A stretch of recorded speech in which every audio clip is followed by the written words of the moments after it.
What if the feeling of being lost is really just nature calling you back? What if searching for meaning, for healing, and for identity is less about finding something new and more about reconnecting with what has always been around you? I'm Mark Roach. Welcome to Transcendent. My life, business, athletics, and art. These have been a series of questions sifting through my own beliefs and those of mystics like Malidoma Patrice Somé of West Africa. In his book, The Healing Wisdom of Africa, Somé reminds us that nature isn't just scenery, it's living, it's the living ground from which purpose, wellness, and even true communities spring. It's easy to miss this in the chaos of modern life. Today, as so many people in their teens, their 20s, and 30s are restless, anxious, searching for answers. You look for your phone for inspiration, recognition, and understanding. But the only thing that seems to keep growing is the number of open tabs and unfinished thoughts. Social networks make the world smaller, but often leave you feeling more disconnected from your own roots. Now, Somé, decades ago, warned us that cutting ourselves off from nature severs vital threads to our own well-being.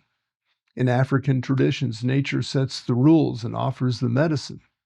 Your birthplace, its land and spirits shape your destiny. Every tree, rock, and river is a companion, a source of wisdom. Rituals aren't just ceremonies, they're ways to commune with the spirit that runs through the land, a technology for tapping into meaning that's impossible to download or to purchase. Indigenous healing happens when you're outdoors amongst trees with hands in the dirt and feet in the water, letting grief and memory flow into something greater. One of the most profound ideas Somé offers is that children and elders alike experience nature as a first home, a place of comfort and intelligence. Even sickness and suffering are seen as signals of broken relationships with nature, urging a return to balance through ritual and dialogue.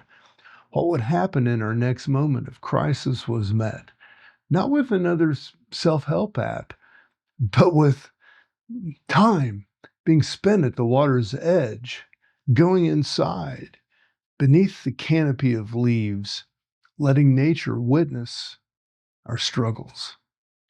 The indigenous approach to herbs, water, and ritual is about restoring spiritual union. Western medicine tries to isolate symptoms, but African healing calls in spirit, memory, and community, honoring the land and the individual's purpose.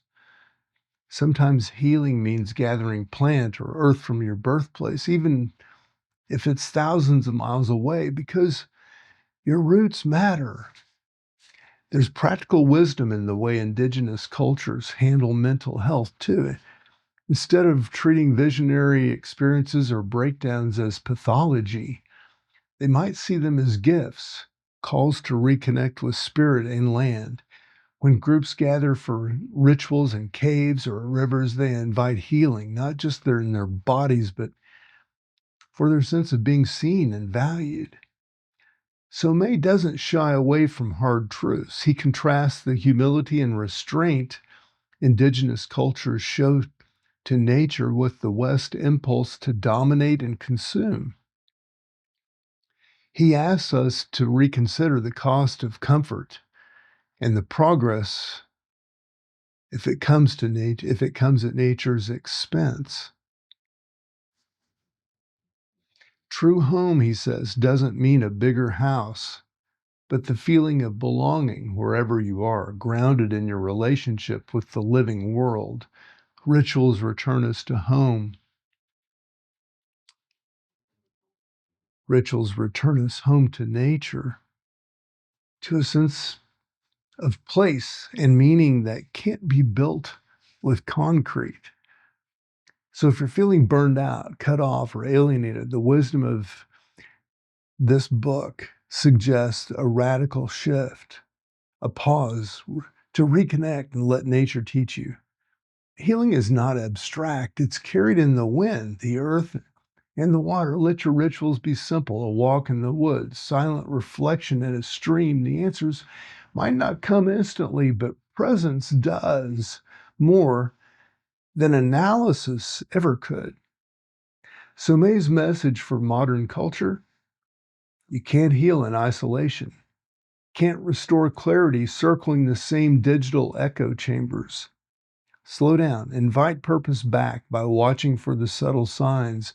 Notice the way the birds fly. Let the calm water comfort your spirit. And treat every object as if it had something to say. Healing isn't a performance, it's a return, an act of reunion. Reunion with what's always been here. I'm Mark Roach. Discard the pursuit of more.